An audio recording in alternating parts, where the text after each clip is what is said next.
Good evening everyone. चलिए continue करते हैं अब आगे। लास्ट लेक्चर में अपन लोगों ने टाइप कन्वर्जन पढ़ लिया। अपन लोगों ने ये भी डिस्कस कर लिया कि पाइथन के अंदर इम्प्लिसिट कन्वर्जन और एक्सप्लिसिट कन्वर्जन अपने आप में क्या होता है।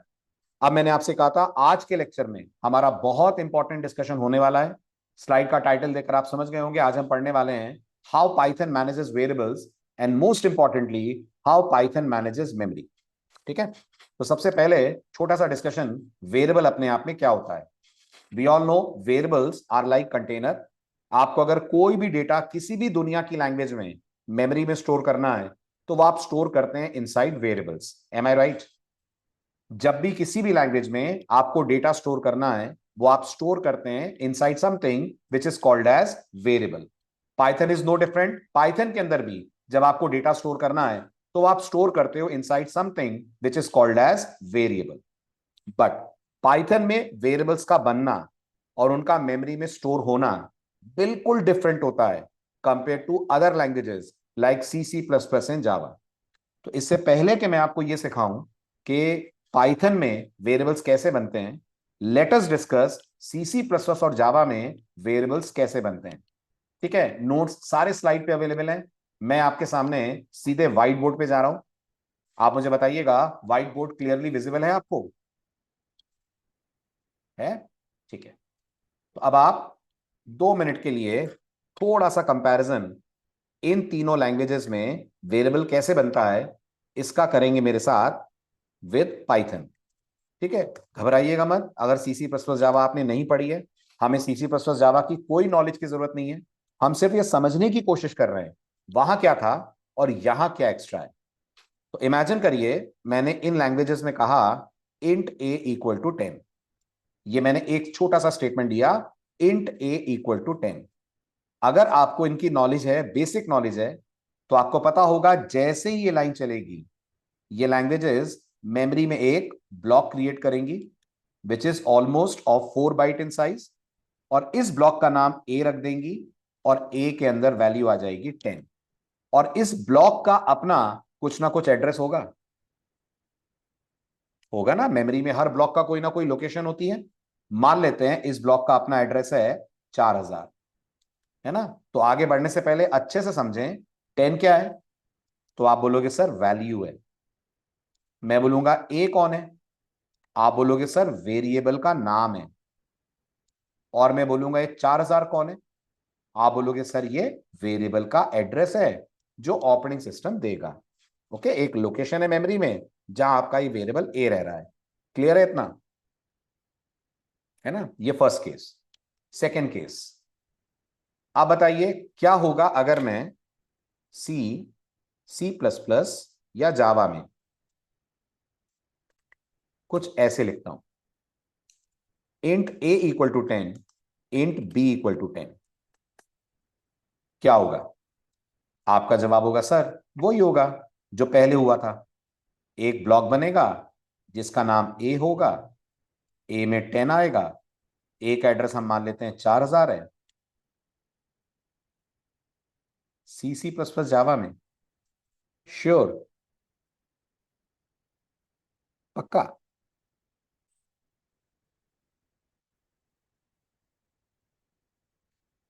नहीं ऋषिकेत, ये तो आप पाइथन की बात कर रहे हो, ये सी, सी प्लस प्लस जावा में नहीं होगा।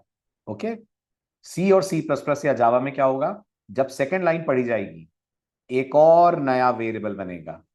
तो एक और 4 बाइट का ब्लॉक बनेगा, हाँ या ना? यस, एक और 4 बाइट का ब्लॉक बनेगा। ठीक है, उसके अंदर वैल्यू 10 आएगी और इसका एड्रेस भी 4000 होगा। नहीं, एड्रेस सेम हो ही नहीं सकता दो अलग अलग ऑब्जेक्ट का। इसका एड्रेस हम मान लेते हैं 5000 हो। तो सिंपल सी बात यह है कि इन लैंग्वेजेस में चाहे वैल्यू सेम हो चाहे डिफरेंट हो, वेरिएबल नया बनता है। चाहे वैल्यू सेम हो चाहे डिफरेंट हो, वेरिएबल नया बनता है। तो आप बोलोगे हाँ सर, इन लैंग्वेजेस में चाहे वैल्यू सेम हो चाहे डिफरेंट हो, वेरिएबल नया बनता है। ठीक है, तीसरा case, again C, C plus plus and Java की बात हो रही है। अगर मैंने कहा int a equal to 10, int b equal to 10, a equal to 20, अब क्या होगा? तो अगर मैं स्टेप बाय स्टेप समझूं, इंट ए इक्वल टू 10 का असर ये होगा कि ए वेरिएबल बनेगा, 10 आएगा, मान लेते हैं एड्रेस उसका 4000 है। सेकेंड स्टेप में क्या होगा, बी वेरिएबल बनेगा, 20 आएगा, मान लेते हैं एड्रेस उसका 5000 है। यहां तक क्लियर है ना? जब आप ए इक्वल टू 20 करेंगे, अच्छा 10 होगा, thank you thank you thank you, my mistake, बिल्कुल सही कहा आपने, बी में 10 होगा। ओके, अब जब मैं कहूंगा ए इक्वल टू 20, एक नया वेरिएबल बनेगा, उसमें 20 आएगा, या ये 10 ओवरराइट होकर 20 हो जाएगा? गलत ऋषिकेश, तुम पाइथन पढ़ रहे हो, तुम पाइथन की बातें कर रहे हो और अपन बातें कर रहे हैं सीसी प्लस प्लस की। उसी वेरिएबल में वैल्यू ओवरराइट होकर 20 हो जाएगी। जब आप लिखोगे ए इक्वल टू 20, तो सी सी प्लस प्लस जावा इसी पर्टिकुलर वेरिएबल की वैल्यू को कर देगी ओवरराइट। इतना क्लियर हुआ है ना? अब बात सुनिए पाइथन की। अब एंट्री होती है पाइथन लैंग्वेज की। Now let us understand Python कैसे करती है चीजों को मैनेज। तो ये तो आपको डे वन से मालूम है ना कि पाइथन में डेटा टाइप नहीं बताते, नहीं बताते ना? ठीक, तो इसका मतलब ए इक्वल टू 10 ऐसे लिखा जाएगा पाइथन में। Yes, now listen very carefully, अगर पहली बार पाइथन पढ़ रहे हैं तो जैसे ही आप लिखेंगे ए इक्वल टू 10, पाइथन आपके लिए दो काम करेगी, दो एक्शंस लेती है पाइथन जब वो आपको ऐसे कुछ स्टेटमेंट लिखते हुए देखती है। सबसे पहले पाइथन मेमोरी में आपके लिए क्रिएट करेगी एक स्पेस। सबसे पहले पाइथन मेमोरी में आपके लिए एक स्पेस क्रिएट करेगी जिसमें वो स्टोर करेगी 10। फिर सुनना, मेमोरी में एक स्पेस क्रिएट करेगी जिसमें वो स्टोर करेगी 10। दो डाउट आएंगे। पहला डाउट, सर ये स्पेस कहां क्रिएट होगी? तो गौर करिएगा, ये स्पेस आपके कंप्यूटर मेमोरी के एक स्पेशल एरिया में क्रिएट होगी, जिस एरिया का नाम होता है हीप एरिया। अगर आपको लग रहा है सर ये हीप क्या होता है, तो एक्चुअल में आपकी रैम अलग अलग सेगमेंट्स में डिवाइडेड होती है। उसमें से एक सेगमेंट होता है जो हीप एरिया होता है, जहां वो चीजें बनती हैं जो रन टाइम पे क्रिएट होती हैं। और आपको याद होगा मैंने आपको पाइथन की प्रॉपर्टीज जब पढ़ाई थी तो क्या कहा था, पाइथन स्टैटिक लैंग्वेज है कि पाइथन डायनेमिक लैंग्वेज है? डायनेमिक लैंग्वेज है। और जब लैंग्वेज डायनेमिक है, इसका मतलब उसकी एक्टिविटीज रन टाइम पे होती हैं। तो पाइथन में वेरिएबल्स रन टाइम पे क्रिएट होते हैं। तो जैसे ही पाइथन ए इक्वल टू 10 देखेगी, वो आपके लिए हीप के अंदर कुछ स्पेस रिजर्व करेगी। इस स्पेस के अंदर वो स्टोर कर देगी आपकी वैल्यू 10। अब अगर मैं आपसे पूछूं ये 10 कौन है और ये जो स्पेस रिजर्व हुई है ये किसके लिए हुई है, तो जहां तक 10 की बात है, आपको अच्छे से मालूम है 10 इंटीजर वैल्यू है ना? लेकिन ये जो स्पेस रिजर्व हुई है ना, जिसमें 10 रखा गया है, इसको बोलते हैं पाइथन में ऑब्जेक्ट। ये जो आप स्पेस देख रहे हैं ना, जो सर्कल दिखा रहा हूं मैं, इसको पाइथन में अपन बोलते हैं ऑब्जेक्ट। यानी जब जब पाइथन में आप कोई वेरिएबल में कुछ डालते हो, जो स्टोर करते हो, वो एक स्पेशल एरिया ऑफ मेमोरी में जाता है। उस स्पेशल एरिया ऑफ मेमोरी को हीप बोलते हैं। जहां वो जा रहा है उसको हम लोग हीप बोल रहे हैं, और ये जो बन रहा है ये होता है ऑब्जेक्ट। अब अगला सवाल आएगा, सर फिर ए का क्या रोल है? क्या ये ए नहीं है जिसके अंदर 10 है? नहीं, जिसके अंदर 10 है वो ए नहीं है, वो है ऑब्जेक्ट। तो सवाल है फिर ए में क्या है? ए क्या कर रहा है? इसको रेफरेंस नहीं बोलते क्या? आ रहे शोभित, ये कोई रेफरेंस नहीं है, ये ऑब्जेक्ट है। ठीक है, अब इस ऑब्जेक्ट का भी मेमोरी में कोई ना कोई एड्रेस होगा। मैं मान लेता हूं इसका मेमोरी में एड्रेस 4000 है। अब पाइथन ए बनाएगी, राइट, और इस ए के अंदर सीसी प्लस प्लस की तरह 10 नहीं डालेगी, पाइथन इसके अंदर डालेगी 4000, और ये इस ऑब्जेक्ट को करने लगेगा पॉइंट। ये इस ऑब्जेक्ट को करने लगेगा पॉइंट। यानी पाइथन में पिछले 3 दिन से वेरिएबल जिसको आप मान रहे थे, वो एक्चुअल में वैल्यू रखने वाला वेरिएबल नहीं है, वो एक्चुअल में अपने अंदर एड्रेस रखने वाला वेरिएबल है। So what does a is holding? A right now is holding address of the object, जहां पर जाकर स्टोर हो रहा है 10। इसलिए अगर कोई पूछता है पाइथन में इस ए का एक्चुअल नाम क्या है, आप इसको वेरिएबल अपने समझने के लिए बोले, बट पाइथन में इसका एक्चुअल नाम वेरिएबल नहीं होता, पाइथन में इसका एक्चुअल नाम रेफरेंस होता है। So who is a? A is a reference. Reference मतलब जो कहीं रेफर कर रहा है। और 10 कहां जाकर स्टोर हो रहा है? 10 जाकर स्टोर हो रहा है उस ऑब्जेक्ट में जो आपके लिए पाइथन ने हीप में रन टाइम पे क्रिएट करा है। ठीक है, और आपको यह भी याद है ना, पाइथन में हर ऑब्जेक्ट किसी ना किसी क्लास का, किसी ना किसी टाइप का होता है। तो 10 कौन सी क्लास का ऑब्जेक्ट है? इंट क्लास का। तो आप इस पर्टिकुलर लाइन को कह सकते हैं ये जो ऑब्जेक्ट बन रहा है ये इंट ऑब्जेक्ट है। Got it? So this object is of type integer. Value उसके अंदर आपने 10 स्टोर करी हुई है और उसकी लोकेशन को कौन पॉइंट कर रहा है? उसकी लोकेशन को पॉइंट करने का काम ए कर रहा है।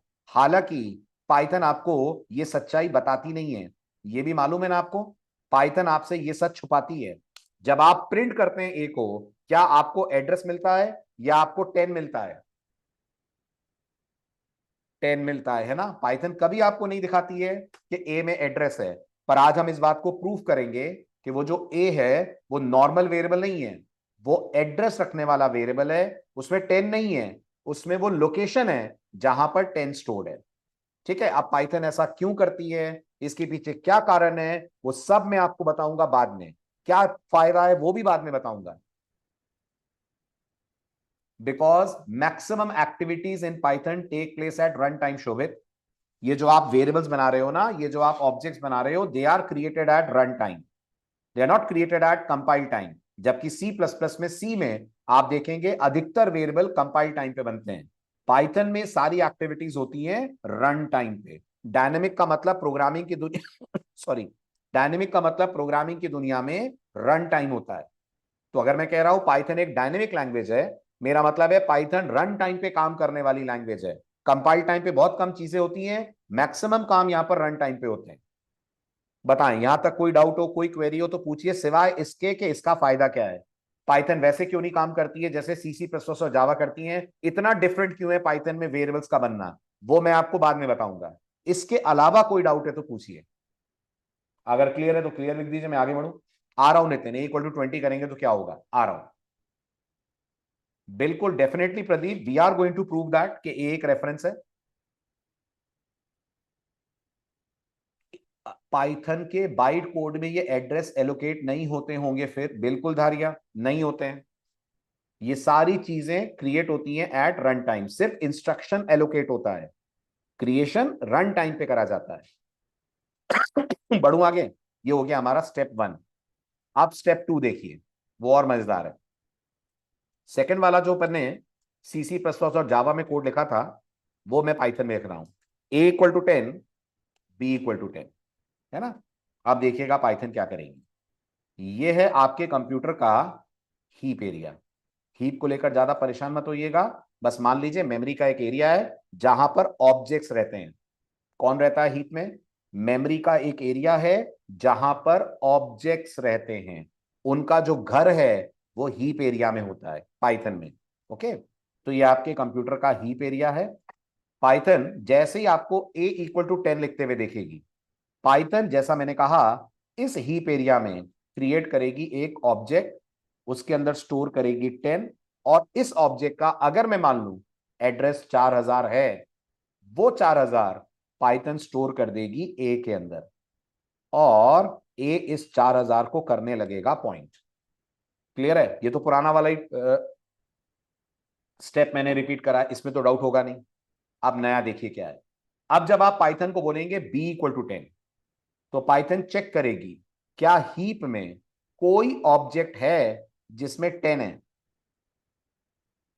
है।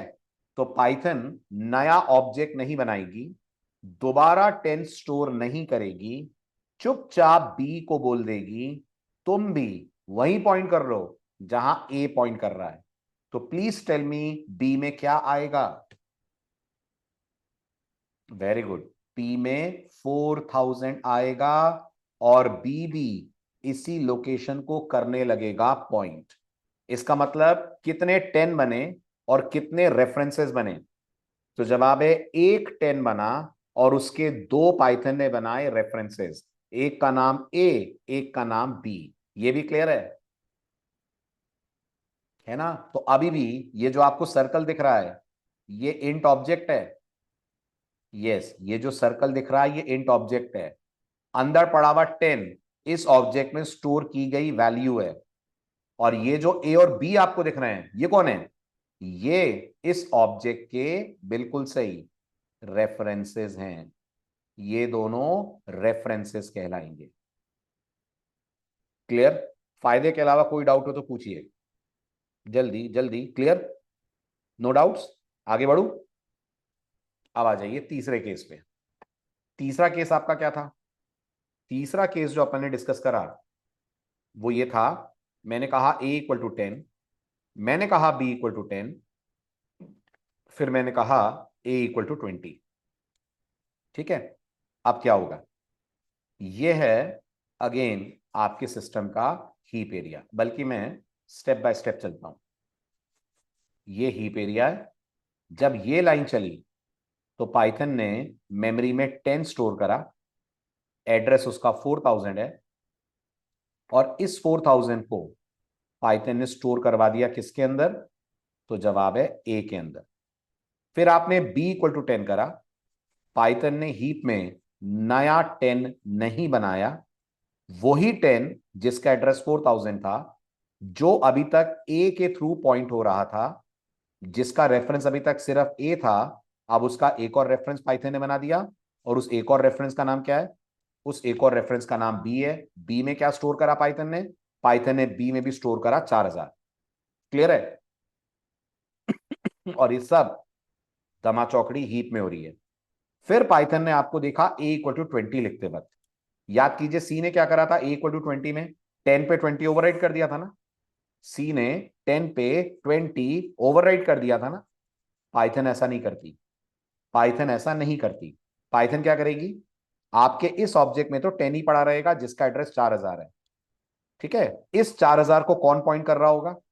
इस 4000 को अभी भी बी पॉइंट कर रहा होगा। बी तो अभी भी इसके साथ है ना। यस और नो? है। अब पाइथन एक नया ऑब्जेक्ट बनाएगी। ये कौन है? ये भी इंट ऑब्जेक्ट है, बट इसकी वैल्यू पिछले से अलग है। पिछले में क्या वैल्यू थी? 10। नए वाले में पाइथन रखेगी आपकी दी गई वैल्यू 20। मान लो नए वाले का एड्रेस है 5000। पाइथन क्या करेगी? इस नए वाले के लिए ए को अपडेट करेगी। जिस ए में अभी तक 4000 था, उस ए में अब क्या आकर स्टोर हो जाएगा? जिस ए में अभी तक 4000 था, उस ए में आकर स्टोर हो जाएगा 5000। इसका मतलब जब जब पाइथन में आप असाइनमेंट लगाते हैं और डेटा चेंज करते हैं, पाइथन एग्जिस्टिंग मेमोरी ब्लॉक को ओवरराइट नहीं करती। पाइथन एक नया ब्लॉक बनाती है, उस नए ब्लॉक में नई वैल्यू डालती है और रेफरेंस को नए ब्लॉक से कर देती है कनेक्ट। ठीक है, लेकिन ये सब कुछ अंडर द हुड होता है, बिहाइंड द सीन्स होता है। आपको मालूम भी नहीं चलता कि इतना कुछ पाइथन अंदर कर रही है। आपको तो प्रिंट ए प्रिंट बी करने पर ऐसा लगता है जैसे ए और बी दोनों के अंदर अलग अलग 10 था, फिर ए के अंदर 20 आ गया, बी के अंदर अपना 10 ही पड़ा है। जबकि ए में 20 नहीं आया, ए में नया एड्रेस आया।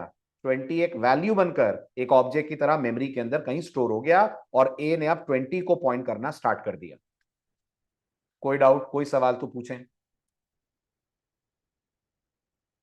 अगर एक वेरिएबल है ए इक्वल टू 10 रखा हुआ है, अब मैंने ए इक्वल टू 20 कर दिया, नाउ एक न्यू ऑब्जेक्ट बनेगा जो बिल्कुल बिल्कुल सही है। एक न्यू ऑब्जेक्ट बनेगा जो 20 को होल्ड करेगा, और ए का क्या होगा आदर्श? जिस ए में 10 था वो ए अब 10 को छोड़कर किसको पॉइंट करेगा? जिस ए में 10 था वो ए 10 को छोड़कर अब किसको पॉइंट करने लगेगा? वेरी गुड, वो ए अब पॉइंट करने लगेगा 20 को। तो फिर एक डाउट आएगा, सर फिर 10 का क्या होगा? उसकी भी कहानी सुनाऊंगा। 10 का क्या होगा जो अभी तक ए के साथ था और ए ने उसको छोड़ दिया, वो भी स्टोरी आएगी अभी। उस 10 का क्या होगा? ठीक है सर, रेफरेंस और वेरिएबल अलग अलग है क्या? शोभित, वेरिएबल कुछ होता ही नहीं, सब रेफरेंस ही होते हैं। हम अपने सहूलियत के लिए वेरिएबल बोलते हैं, वेरिएबल नहीं होते पाइथन में, उसको रेफरेंस ही बोलते हैं। वेरिएबल ही रेफरेंस है, रेफरेंस ही वेरिएबल है। Okay, there is no concept of separate variable and separate reference. जिसको वेरिएबल इतने दिन से बोल रहे थे, उसका असली नाम रेफरेंस होता है। क्लियर?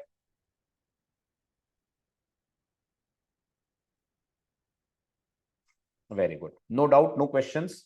Till now? ठीक है, अब वापस चलते हैं और अगले सवाल का जवाब देखते हैं, और वो ये कि सर पाइथन ऐसा क्यों करती है ना? Why Python is creating a new 20 and then connecting a with that? 10 पे 20 क्यों नहीं ओवरराइड करा जैसा सीसी प्लस प्लस करती है? इसका जवाब देने के लिए मैं आपको वापस लेकर चलता हूं स्लाइड की तरफ। ठीक है स्लाइड दिख रही है? Very good. अब ये सारे नोट्स हो गए है ना, तो यहाँ पर आराम से पढ़ना, ये पूरा ब्लॉक मैंने बना दिया है, डायग्राम सब यहाँ पर है। अब अपन आगे बढ़ते हैं कि पाइथन ऐसा क्यों करती है ना, यहां तक हमने कवर अप कर लिया है। ठीक, पढ़िए। सबसे पहली बात, पाइथन ने 10 पे 20 ओवरराइट क्यों नहीं करा? तो पाइथन ने 10 पे 20 इसलिए ओवरराइट नहीं करा क्योंकि पाइथन में वो जो 10 था ना, ठीक है, वो जो 10 था ना, वो किसके अंदर था? ये किसके अंदर रखा हुआ है 10? तो जवाब है जी इंटीजर ऑब्जेक्ट के अंदर। इंटीजर ऑब्जेक्ट के अंदर। और पाइथन में ये जो इंटीजर ऑब्जेक्ट होते हैं ना, ये इम्यूटेबल होते हैं। क्या होते हैं? इम्यूटेबल होते हैं। जब मैं कह रहा हूं इम्यूटेबल होते हैं, तो इसका सिंपल इंग्लिश में मतलब होता है नॉट चेंजेबल। राइट? जैसे कोई रियल वर्ल्ड एग्जांपल दीजिए, कोई ऐसी चीज जो चेंज नहीं हो सकती। आपकी डेट ऑफ बर्थ, क्या आपकी डेट ऑफ बर्थ इम्यूटेबल है? एक बार जो डेट ऑफ बर्थ सर्टिफिकेट्स में आ गई, वो आ गई ना, है ना? आपका ब्लड ग्रुप, क्या आपका ब्लड ग्रुप इम्यूटेबल है? ब्लड ग्रुप तो चेंज नहीं होगा ना, बहुत ही रेयरेस्ट ऑफ रेयर केस होगा कि पूरी बॉडी का ही ब्लड बदलना पड़े। अदरवाइज तो जो ब्लड ग्रुप लेकर आप पैदा हुए हैं, वो पूरी लाइफ में आपके साथ रहेगा, है ना? तो जो चीजें फिक्स होती हैं, जो चीजें कभी नहीं बदलती हैं, उनको हम लोग बोलते हैं इम्यूटेबल। और पाइथन में अधिकतर ऑब्जेक्ट्स, अधिकतर डेटा टाइप्स इम्यूटेबल होती हैं। पाइथन में कितनी डेटा टाइप है टोटल? भूल गए? 14 डेटा टाइप हैं। पाइथन हैज 14 डेटा टाइप्स, और 14 में से 10 डेटा टाइप पाइथन में इम्यूटेबल होती हैं। मतलब जो मैंने आपको स्टोरी इंटीजर के लिए सुनाई, क्या वो और भी लोगों, और भी डेटा टाइप पे एप्लीकेबल होगी कि बस इंटीजर की स्टोरी है ये? वेरी गुड, वो बहुतों पे एप्लीकेबल होगी। जो स्टोरी मैंने इंटीजर के लिए सुनाई, वो 9 डेटा टाइप्स पे और लागू होती है। आई होप मेरी बात क्लियर है। क्लियर है? जो स्टोरी मैंने आपको इंटीजर के लिए सुनाई, that same story is applicable on 9 more data types in Python. Why? Because Python इनको बनाती है इम्यूटेबल। रेंज की बात, रेंज का कुछ मतलब ही नहीं है ना नितिन, आएंगे रेंज पे भी आएंगे। आप डेटा टाइप वाला लेक्चर याद करो, रेंज ऐसा कुछ होता ही नहीं पाइथन में। पाइथन में इंटीजर की कोई रेंज नहीं होती है। इनफाइनाइट डेटा तक आप इंटीजर में रख सकते हैं, क्योंकि पाइथन जैसे जैसे मेमोरी बढ़ती है, वैसे वैसे साइज बढ़ाती जाती है। हो गया? चलूं आगे? फिर भी सेम ऑब्जेक्ट मतलब? मैं समझा नहीं। वैल्यू डिफरेंट होगी तो ऑब्जेक्ट भी डिफरेंट होगा ना। सेम ऑब्जेक्ट कहां रहा? फिर से पाइथन मेमोरी एलोकेट करेगी, नया डेटा डालेगी। ओके, तो पाइथन ऐसा क्यों करती है, इसका जवाब आपको मिल गया होगा। क्योंकि पाइथन के अंदर अधिकतर ऑब्जेक्ट्स को, अधिकतर डेटा टाइप को माना गया है इम्यूटेबल। इम्यूटेबल मतलब जिनका डेटा नहीं हो सकता है चेंज। अब आपको समझ में आ रहा होगा कि जब पाइथन में आपने a इक्वल टू 10 के बाद a इक्वल टू 20 बोला, तो पाइथन क्यों नहीं 10 को 20 कर पाई? क्यों उसको 20 के लिए नया ऑब्जेक्ट बनाना पड़ा? क्योंकि 20 एक डिफरेंट वैल्यू है, 10 इम्यूटेबल है, 10 नहीं बदलकर 20 हो सकता, तो पाइथन को 20 को नई स्पेस देनी पड़ी। क्लियर? वेरी गुड, बहुत बढ़िया। ठीक है, अब बात करते हैं क्या सिर्फ पाइथन में इंटीजर्स ही इम्यूटेबल हैं कि और भी हैं? तो मैंने आपसे कहा था पाइथन में 14 डेटा टाइप हैं। इन 14 में से 10 डेटा टाइप पाइथन के अंदर इम्यूटेबल होती हैं। सिर्फ 4 ऐसी हैं जो अपने आप में क्या है, सिर्फ 4 ऐसी हैं जो पाइथन में म्यूटेबल हैं। बाकी 10 डेटा टाइप इम्यूटेबल हैं। और इन 10 में अगली डेटा टाइप का नाम है स्ट्रिंग। पाइथन कहती है पाइथन में स्ट्रिंग्स भी इम्यूटेबल होती हैं। पर मुझे एक डाउट है, स्ट्रिंग्स इम्यूटेबल अगर होती हैं, तो मेरा एक क्वेरी है, जरा उसे सॉल्व कीजिए। और मेरी क्वेरी ये है कि अगर मैं पाइथन के शेल पे जाऊं और मैं यहां बोलूं सिटी इक्वल टू भोपाल, ठीक है, और मैं कहूं प्रिंट सिटी, तो मुझे भोपाल मिलेगा? हाँ मिलेगा। अब अगर मैं इसके बाद इसी सिटी में इंदौर असाइन कर दूं, like this, city equal to Indore, और फिर सिटी प्रिंट करूं, तो अभी भी भोपाल आएगा? नहीं ना, इंदौर आएगा ना। तो फिर हम ये कैसे कह रहे हैं कि पाइथन में स्ट्रिंग्स इम्यूटेबल है? चेंज हो तो गया, भोपाल की जगह इंदौर तो आ गया, कैश्ड। नहीं नितिन, कैशिंग का ऐसा कुछ नहीं अभी कॉन्सेप्ट। वेरी गुड, सिंपल सी बात है, हैश कोड, अरे बाबा, हैश कोड नहीं होता पाइथन में, पाइथन में आईडी होती है। Okay Rishiket, case sensitive, case sensitive से क्या लेना देना है? Nothing related to case sensitivity. समझिए एक्चुअल में क्या हो रहा है, जब आपने सिटी इक्वल टू भोपाल लिखा, अब आप रियल डायग्राम समझिए। अभी तक तो हम ये मानते थे ना कि ऐसे एक हमारा एरे बनेगा, उसका नाम सिटी पड़ जाएगा और सिटी के अंदर भोपाल आ जाएगा, लेकिन ये असली डायग्राम नहीं है। असली डायग्राम क्या है? पाइथन हीप एरिया में जाएगी, हीप एरिया में एक स्ट्रिंग क्रिएट करेगी, जिसके अंदर क्या स्टोर करेगी? जिसके अंदर स्टोर करेगी भोपाल, राइट। इस भोपाल का मान लीजिए मेमोरी एड्रेस 6000 है। कौन पॉइंट करेगा इस 6000 को? जवाब है, इस 6000 को पॉइंट करने का काम सिटी करेगा। तो सिटी में अभी आएगा 6000। क्लियर? अब जब आपने बोला city equal to Indore, Python ने उस 6000 में जिसमें भोपाल था उसको डिस्टर्ब नहीं करा, उसमें अभी भी भोपाल है। तो फिर पाइथन ने क्या करा? पाइथन ने एक नया स्ट्रिंग ऑब्जेक्ट बनाया, उस नए स्ट्रिंग ऑब्जेक्ट के अंदर पाइथन ने स्टोर करा इंदौर। सिटी को बोला कि तुम इस 8000, इस 6000 को छोड़ दो और इस नए वाले ऑब्जेक्ट को पॉइंट कर लो, जिसका एड्रेस मैंने मान लिया है 9000। तो ये कहां पहुंच गया? ये पहुंच गया 9000 एड्रेस पे। और इस 9000 एड्रेस पे अब कौन है? इस 9000 एड्रेस पे इंदौर है। इसलिए सिटी प्रिंट करने पर आपको आउटपुट में क्या मिला?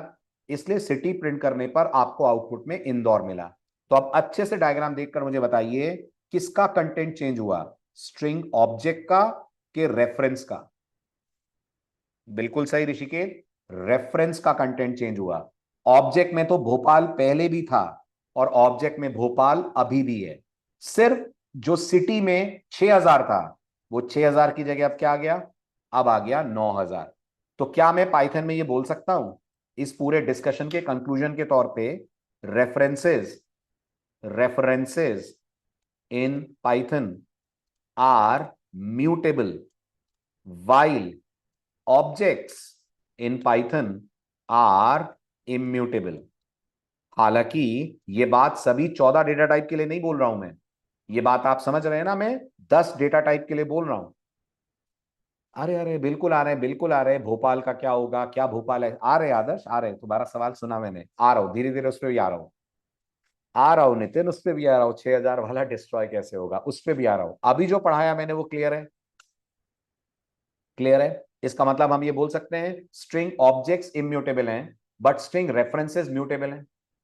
क्या हम ये कह सकते हैं स्ट्रिंग ऑब्जेक्ट्स इम्यूटेबल हैं बट स्ट्रिंग रेफरेंसेस म्यूटेबल हैं? क्या ये बोलना सही रहेगा? बिल्कुल, 100% ये बोलना सही रहेगा, स्ट्रिंग ऑब्जेक्ट्स इम्यूटेबल हैं, स्ट्रिंग के रेफरेंसेस म्यूटेबल हैं। अच्छा, अब ये कैसे प्रूव करोगे आप कि स्ट्रिंग ऑब्जेक्ट इम्यूटेबल है? तो देखिए मैं प्रूव करके दिखाता हूं। ठीक है, थोड़ा सा और डिटेल डायग्राम की तरफ अगर हम जाएं, तो क्या ये भोपाल का, नहीं नहीं आईडी तो बाद में आएगा, ये जो भोपाल का एक एक कैरेक्टर है, इसको एक एक इंडेक्स मिला होगा स्ट्रिंग के अंदर कि नहीं मिला होगा? मिला होगा ना, भोपाल के एक एक कैरेक्टर को एक एक इंडेक्स, है ना। और ये आपका हीप एरिया, इस हीप एरिया में बी का इंडेक्स क्या होगा? 0, एच का 1, ओ का 2, पी का 3, ए का 4, एल का 5, है ना। और इस पूरा, इसको डॉट डॉट डॉट डॉट करके दिखा रहा हूं, इस पूरे को हम बोलेंगे स्ट्रिंग ऑब्जेक्ट। इसका एड्रेस होगा 6000 और ये 6000 है आपके सिटी के अंदर। क्लियर है? अब अपन इस बात को साबित करते हैं कि स्ट्रिंग्स इम्यूटेबल होती हैं, है ना। ये मैंने वापस सिटी इक्वल टू भोपाल कर दिया तो ये डायग्राम बन गया। अब मैं अगर पाइथन से बोलता हूं प्रिंट सिटी 0, अगर आपने प्रीवियस लेक्चर मिस ना करा हो तो बताएं जरा सिटी 0 से क्या मिलेगा? तो जवाब है बी मिलेगा, मिलेगा। अब मैं पाइथन से कहने की कोशिश करता हूं कि जो सिटी 0 पे बी है ना, उसको सी कर दो। मुझे भोपाल को चौपाल करना है, रिप्लेस बी विद सी, है ना। अब मैं पाइथन को नया ऑब्जेक्ट बनाने को नहीं कह रहा हूं, मैं पाइथन को बोल रहा हूं उसी भोपाल में बी अल्फाबेट की जगह सी कर दो। जैसे ही मैं एंटर स्ट्राइक करूंगा, पाइथन विल स्टार्ट कंप्लेनिंग, और पाइथन ये बोलेगी कि स्ट्रिंग एक बार बनने के बाद दोबारा असाइन नहीं होती है। String does not support assignment. आप बताओ, जो असाइनमेंट सपोर्ट नहीं करेगा वही इम्यूटेबल हुआ ना। जो असाइनमेंट सपोर्ट नहीं करेगा वो इम्यूटेबल हुआ। तो पाइथन आपको ये याद दिला रही है, दोस्त ये इम्यूटेबल एरिया है। तुम इस एरिया में पेनिट्रेट करके डेटा पढ़ तो सकते हो, पर तुम इस एरिया में डेटा बदल नहीं सकते, तुम इस डेटा का एरिया चेंज नहीं कर सकते, क्योंकि इस डेटा को मैंने लॉक कर दिया है, ये डेटा इम्यूटेबल है। क्लियर है ना। तो क्या ये जो हम कर रहे थे सिटी 0 इक्वल टू सी, ये ऑब्जेक्ट में चेंज करने का प्रयास था। Yes, this was an effort to make changes inside the object. And objects in Python are immutable, at least objects of 10 classes. Clear? हाँ जी, हाँ जी, हाँ जी, हाँ जी। अब क्या डाउट्स, मतलब उसी एड्रेस पे मॉडिफिकेशन, हाँ जी, नहीं कर सकते एट एनी कॉस्ट। उस एड्रेस पे कोई मॉडिफिकेशन नहीं कर सकते, कोई मैनिपुलेशन नहीं कर सकते। क्लियर है?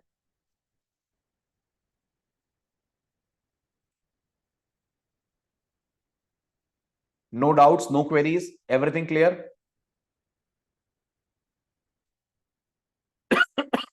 Very good.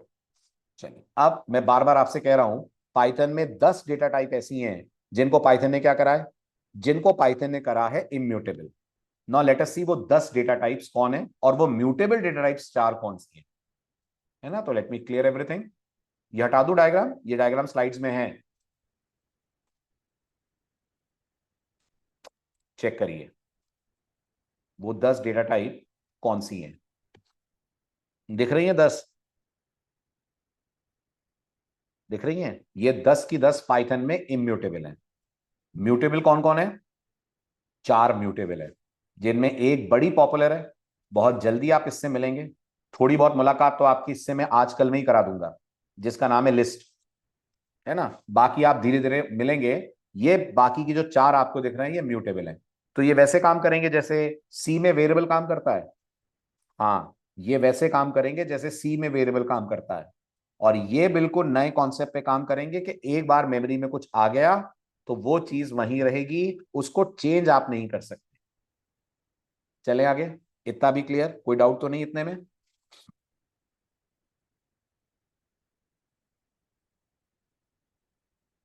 क्लियर, क्लियर, आपके जवाब का वेट कर रहा हूं। क्लियर, चलूं आगे? वेरी गुड, बहुत बढ़िया। अब आते हैं अगले इंपॉर्टेंट पॉइंट पे। अगला इंपॉर्टेंट पॉइंट क्या है हमारा? अगला इंपॉर्टेंट पॉइंट हमारा है कि ये सारा जो कर रही है पाइथन, इसका फायदा क्या है। ठीक है, ये जो कुछ भी पाइथन ने करा, इससे हमें 2 सवालों के जवाब ढूंढने हैं। ठीक है, सेकंड सवाल का जवाब फर्स्ट के बाद ढूंढना है। Python can use same object for identical string. Yes, it even can use same integer for identical values, not only for string. वो तो 10 के लिए भी यूज करेगी। अगर आपने 10 स्टोर करा है तो पाइथन 10 के लिए भी नया ऑब्जेक्ट थोड़ी बनाएगी। कितने 10 है पाइथन के पास? पूरे पाइथन की मेमोरी में एक ही 10 होगा। क्लियर है? चलूं आगे। हालांकि इस कहानी में भी थोड़ा सा ट्विस्ट है। ये कहानी भी थोड़ी सी चेंज हो जाएगी, या तो आज और या तो अगले लेक्चर में, है ना। तो इसको बिल्कुल जिद करके पकड़ मत लीजिएगा कि अरे आपने तो बोला था ऐसा होना ही होना है। कुछ चीजें आगे जाकर मैनिपुलेट होंगी। ठीक है, तो थोड़ी फ्लेक्सिबिलिटी की गुंजाइश रखिएगा। चलो आगे। Very good. अब आता है अगला पॉइंट। पहला पॉइंट ये कि सर पाइथन में आपने बोला ऑब्जेक्ट्स इम्यूटेबल होते हैं, इसलिए पाइथन डेटा चेंज नहीं करती है। बट सर ये तो आपने बताया ही नहीं कि इम्यूटेबल करने का फायदा क्या है पाइथन में। क्या बेनिफिट मिला पाइथन को इंटीजर को इम्यूटेबल करके? क्यों नहीं पाइथन सी के जैसा सोचती कि पाइथन में एक ही वैल्यू को बार बार या वेरिएबल को बार बार अपडेट कर दें? और फिर आता है दूसरा इंपॉर्टेंट सवाल कि अगर हमारे पास एक सिंगल रेफरेंस है और हम मल्टीपल ऑब्जेक्ट बनाएंगे, जो आदर्श ने पूछा, तो फिर क्या मेमोरी कैसे मैनेज होगी और उसके पीछे की क्या स्टोरी है? तो पहले मैं आपको पहले सवाल का जवाब देता हूं कि पाइथन चीजों को इम्यूटेबल क्यों करती है।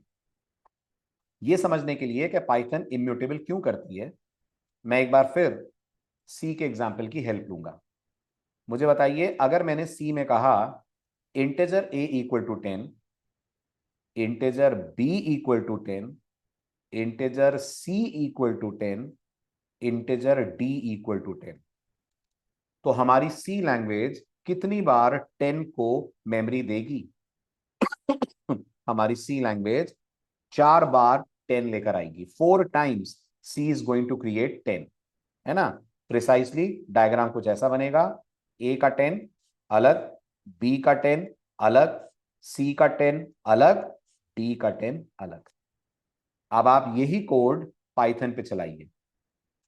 आपने पाइथन से कहा a equal to 10, b equal to 10, c equal to 10, d equal to 10। Python कितने 10 बनाएगी? पाइथन एक 10 बनाएगी, ओनली 1 10। इसी 10 को ए पॉइंट करेगा, हम प्रूफ करेंगे इसको, है ना। कैसे पता कि ए और बी सेम 10 को पॉइंट कर रहे हैं, इसको भी प्रूफ करेंगे। इसी 10 को बी पॉइंट करेगा, इसी 10 को सी, इसी 10 को पॉइंट करेगा डी, है ना। तो अब आप मुझे बताइए कितनी बार 10 बनाना पड़ा पाइथन को? तो जी एक बार। तो मेमोरी बची 4 4 10 की जगह एक 10 से काम अगर चल जाएगा तो मेमोरी बच गई। बट थोड़ा सा अगर आप दिमाग लगाएं एज अ डेवलपर, थोड़ा सा अगर आप सोचें तो आप मुझे काउंटर कर सकते हैं। मतलब आप मेरी बात पे एक क्वेश्चन उठा सकते हैं। क्या? आप मुझे बोल सकते हैं सर ये तो तब हुआ ना जब आपने ए बी सी डी में सब में अलग अलग वेरिएबल बनाया, है ना। नहीं नहीं, ये तो तब हुआ ना जब मैंने 4 अलग अलग वेरिएबल बनाकर 4 बार 10 डाला। आप देखिए सी कैसे पाइथन से बेटर लगती है हमें। कि सर बताइए, अगर हम सी में कहते हैं इंटीजर ए इक्वल टू 10, फिर ए इक्वल टू 20, फिर ए इक्वल टू 30, फिर ए इक्वल टू 40, कितने वेरिएबल बनेंगे सी में? जवाब है एक ही बनेगा बस। बनेगा ना, उसी में 10, उसी में 20, उसी में 30, उसी में 40 है। बट सर पाइथन में सोचिए, जब आप कहेंगे ए इक्वल टू 10, फिर ए इक्वल टू 20, फिर ए इक्वल टू 30, फिर ए इक्वल टू 40, तो सर 40 आते आते तो मेमोरी में 4 4 ऑब्जेक्ट बनकर मेमोरी बर्बाद करेंगे, वेस्ट करेंगे ना मेमोरी, क्योंकि ए तो सिर्फ 40 के साथ कनेक्ट होगा। ये तो फालतू में मेमोरी वेस्ट करेंगे। इसका मतलब जब ए इक्वल टू 40 चलेगा तो मेमोरी में कितने इंटीजर ऑब्जेक्ट एग्जिस्ट कर रहे होंगे?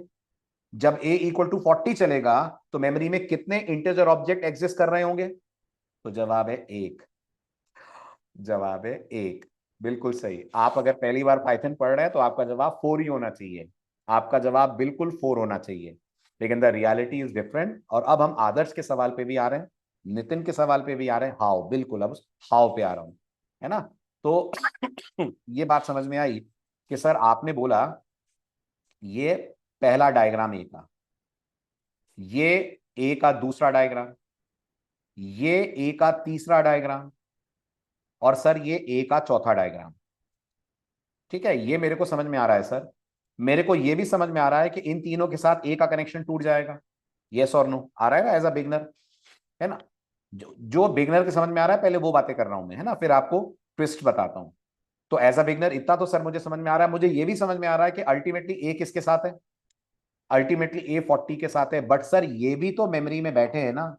आप कैसे कह रहे हो कि ए इक्वल टू 40 जब चलेगा तो बस एक इंटीजर रहेगा, वो 3 नहीं रहेंगे? ऐसा कैसे हो गया? तो ऐसा कैसा हो गया, इसके लिए आपको पाइथन में 3 नई वोकैबुलरीज और समझनी है। पहली है a concept called as garbage block. दूसरी है a concept called as garbage collector. तीसरी है a concept called as reference count. ये 3 चीजें समझें, आपका डाउट दूर हो जाएगा कि कैसे मैं कह रहा हूं कि ए इक्वल टू 40 जब चला तो 10 20 30 मेमोरी से हटा दिए गए। ठीक है, समझिएगा। सबसे पहले हम समझते हैं in the world of Python what is a garbage block. एक बार फिर आप मुझे बताइए, let me erase all the diagrams. एक बार फिर आप मुझे बताइए, जब जब आप पाइथन में कहेंगे ए इक्वल टू 10, क्या पाइथन 10 बनाकर ए को उससे कनेक्ट कर देगी? कर देगी। तो क्या ए 10 को पॉइंट कर रहा है? हाँ। अभी तक मैं आपको क्या बता रहा था, ये कौन है? अभी तक मैं आपको बता रहा था ऑब्जेक्ट है ना। अब इसका थोड़ा और बेहतर नाम ले रहा हूं। इसको पाइथन में बोलते हैं लाइव ऑब्जेक्ट। इसको पाइथन में बोलते हैं LIVE, live object. So what is a live object? Any object which is connected with a reference is called as live object. कोई भी ऑब्जेक्ट जिसको कोई ना कोई पॉइंट कर रहा है वो जिंदा लाइव ऑब्जेक्ट है। ओके, अब आपने जब पाइथन से कहा a इज इक्वल टू 20, तो क्या a इस 10 से डिटैच हो जाएगा, डिस्कनेक्ट हो जाएगा? हाँ, हो जाएगा, राइट। क्या a अब 20 के साथ आ जाएगा? हाँ, a 20 के साथ आ जाएगा। और ये जो अभी 2 सेकंड पहले लाइव ऑब्जेक्ट था, 2 सेकंड के बाद अब ये पाइथन में बन जाएगा गार्बेज ब्लॉक। क्यों क्यों गार्बेज ब्लॉक क्यों बन जाएगा? इसलिए बन जाएगा क्योंकि ये अब किसी से भी कनेक्टेड नहीं है, ये किसी के भी थ्रू रेफर नहीं हो रहा है। अब ए चला गया किसी और के साथ, 10 अकेला रह गया, तो 10 पाइथन की नजरों में बन गया garbage blocks. So what are garbage blocks? Garbage blocks are those objects which are currently not being referred by any reference। ये लाइन समझ आई? हिंदी वर्जन, गार्बेज ब्लॉक्स वो ऑब्जेक्ट्स होते हैं जिनका इस मोमेंट ऑफ टाइम पे कोई और रेफरेंस नहीं है। और सिंपल शब्दों में आपकी भाषा में बोलूं तो जब ब्रेकअप हो जाता है तो पाइथन में ऑब्जेक्ट गार्बेज बन जाता है, राइट। जब तक हम कपल थे तब तक लाइव थे, जब ब्रेकअप हो गया, पार्टनर किसी और के साथ चला गया, तो वो जो दूसरा पार्टनर है वो बन गया अपने आप में गार्बेज। अभी क्लियर हुआ है ना? Very good. तो अब ये जो गार्बेज ब्लॉक है, पाइथन को ऐसा लगता है कि ये मेमोरी में फालतू स्पेस ले रहा है, जबरदस्ती कोड की मेमोरी भी बढ़ रही है, स्पीड ऑफ एग्जीक्यूशन पे भी फर्क पड़ रहा है। तो पाइथन के अंदर, पीवीएम के अंदर एक सॉफ्टवेयर इंस्टॉल करा गया है। उस सॉफ्टवेयर का नाम है गार्बेज कलेक्टर। क्या नाम है सॉफ्टवेयर का? उस सॉफ्टवेयर का नाम है गार्बेज कलेक्टर। वो जैसे ही देखता है कि कोई ऑब्जेक्ट क्या बन गया है, कोई ऑब्जेक्ट गार्बेज बन गया है, इसको तुरंत मेमोरी से वाइप आउट कर देता है, तुरंत मेमोरी से वाइप आउट कर देता है। जावा वाले ध्यान दें, जावा में तो टाइम लगता है ना, गार्बेज कलेक्टर कब आएगा कब नहीं आएगा पता लगेगा, देखेंगे सोचेंगे। पाइथन का गार्बेज कलेक्टर बहुत फास्ट है। इसलिए पाइथन जावा के कंपैरिजन में स्लो है कि फास्ट है?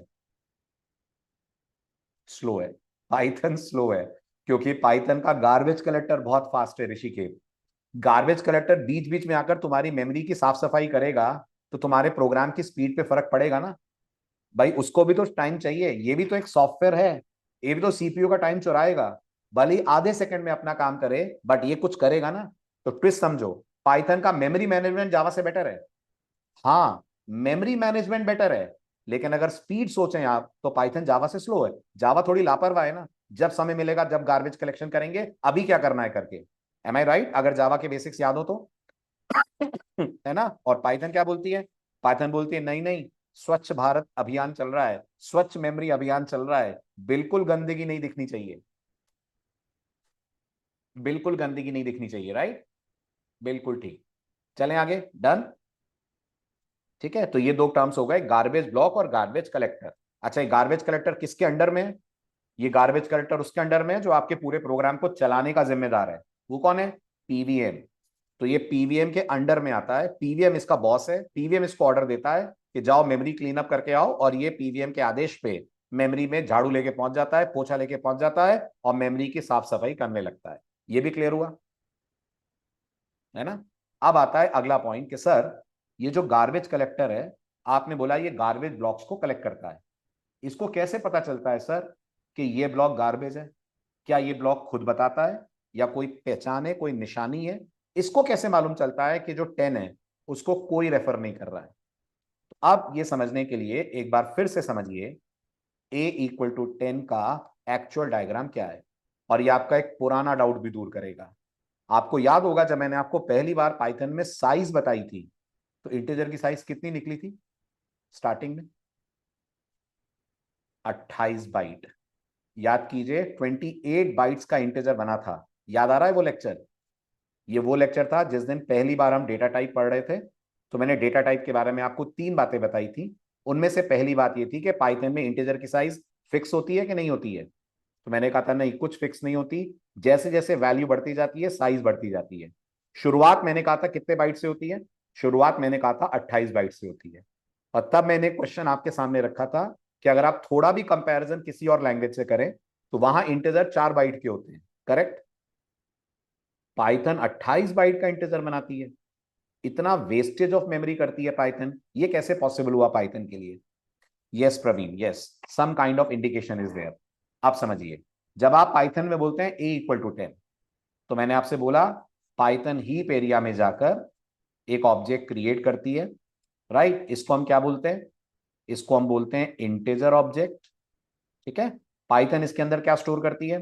पाइथन इसके अंदर स्टोर करती है 10, और इसका एड्रेस कौन रख रहा है? इसका एड्रेस रख रहा है a। सच्चाई ये है, इसका एड्रेस मान लीजिए 6000 है।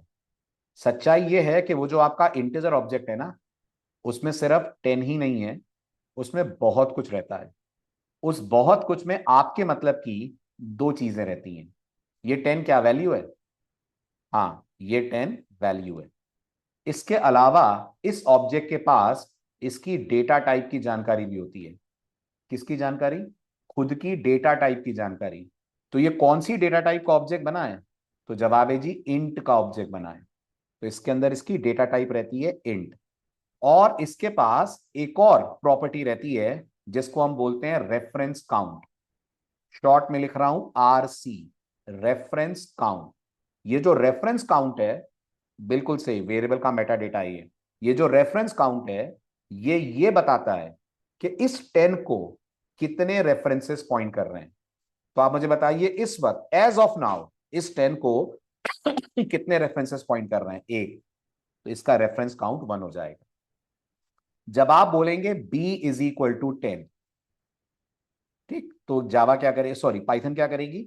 b बनाएगी, b के अंदर भी 6000 डालेगी और इस रेफरेंस काउंट को 2 कर देगी। ये इंडिकेट करने के लिए कि जी इस वक्त ये object is getting pointed bye 2 references. ये भी क्लियर?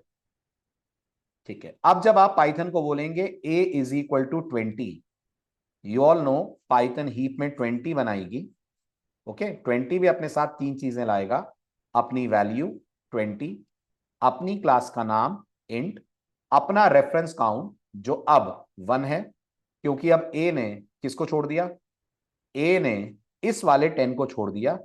और ए किससे कनेक्ट हो गया? ए इससे कनेक्ट हो गया जिसका एड्रेस मैं मान रहा हूं 7000। तो वो जो ऊपर 10 था उसका रेफरेंस काउंट वापस 2 से घटकर 1 हो जाएगा। हाँ, उसका रेफरेंस काउंट 2 से रिड्यूस होकर 1 हो जाएगा। अब सपोज करो मैंने कह दिया b इज इक्वल्स टू 20। अब सपोज करो मैंने कह दिया b इज इक्वल्स टू 20। जैसे ही मैं कहूंगा b इक्वल टू 20, नोटिस कीजिएगा, क्या b का कनेक्शन इस ऑब्जेक्ट से ब्रेक हो जाएगा? जो b, ये रहा b, जो b अभी तक इसके साथ था वो b अब इसको छोड़ देगा। यस, वो b अब इससे डिस्कनेक्ट हो जाएगा। वो b अब इसके साथ कनेक्ट हो जाएगा। यस, b इसके साथ कनेक्ट हो जाएगा। b में रखा हुआ 6000 बदलकर 7000 हो जाएगा।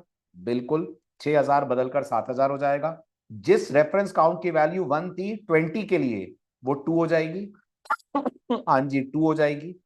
और वो जो 10 का रेफरेंस काउंट था वो ड्रॉप किस पे हो जाएगा?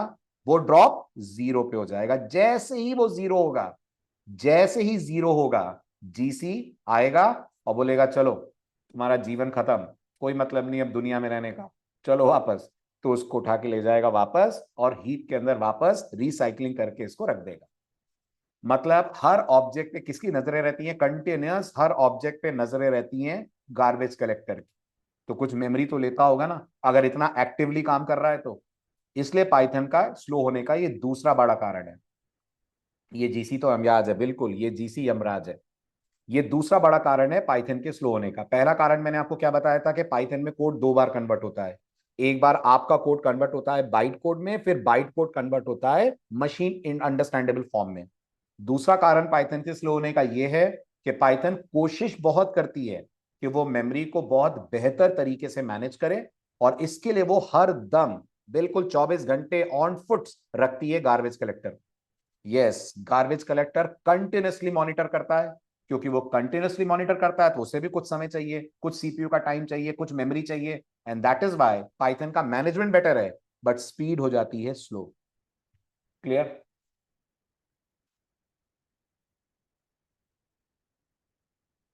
ठीक है, तो ये था फर्स्ट पार्ट ऑफ वेरिएबल। अभी सेकंड पार्ट बाकी है जिसमें हम इन बातों को प्रूफ करेंगे। कैसे मान लें कि 10 ए की है और 10 के दो रेफरेंस हैं, कैसे मान लें कि ए और बी सेम जगह पे पॉइंट कर रहे हैं, ये सारी बातें अगले लेक्चर में। ठीक, तो मिलते हैं नेक्स्ट लेक्चर में। Bye bye, take care.